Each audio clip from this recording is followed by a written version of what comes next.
We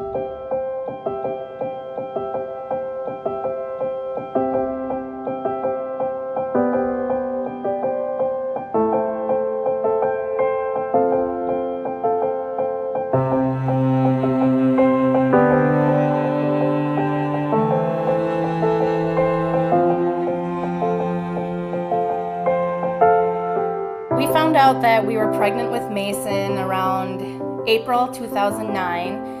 We had been trying for only a couple months, and we finally got a positive pregnancy test, so we were very excited. Well, the day we brought our baby Mason home, we had been in the hospital for 3 days, and we packed him up in his teeny tiny little car seat, in his little dinosaur hoodie with his matching beanie. And we were just so excited to start this new adventure, being parents of 2 little boys. Well, it was a crazy day. It was September 26th of 2011. And Mason was 9 months old. And I got a call from the doctor that had done all the tests. And they told me I had infiltrating ductal carcinoma, which to me was a different language. I had no idea what she meant. And so she had to break it down and say, well, Jessica, you have cancer. I was with her when she received the phone call from the doctor that gave her the results.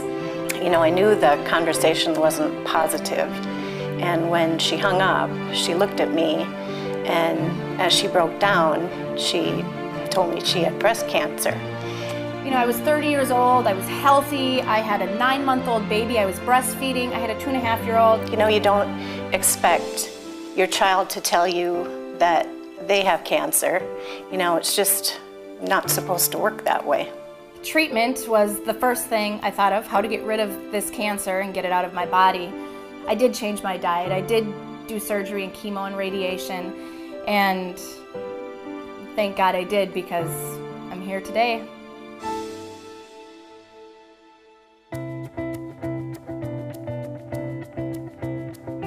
Well, we first learned about life insurance through a really close family friend who is an agent. When I started going through treatments, through the chemo and the radiation, my agent came to me and said, look, we might be able to help you out here with your accelerated benefits and get you some money to help pay for medical bills. And he was definitely right. We helped with all of my medical bills, and we really got to focus on me getting better instead of having the heavy burden of financial stress. Well, I just really never understood the power and flexibility of life insurance until the day that Jessica and Anthony received their living benefits check from National Life. And it just totally changed, you know, their financial outlook. My motto is live a life you love. So when I first got diagnosed with cancer, my husband Anthony bought 1,000 pink bracelets that said my motto on it, live a life you love. So you still wear it today. The more you open your eyes to love and let it flow in your life, the better life is going to be. I'm just so grateful that Jessica was responsible and got life insurance, that the agent, you know, was generous and sold Jessica this, you know, abundant policy, that National Life had the integrity and came through on their end of the deal, and that God answered all of our prayers. Well, my advice to people who think they're too young for life insurance is that you're never too young for life insurance. It's not just in case you die, it's to live a life that you love.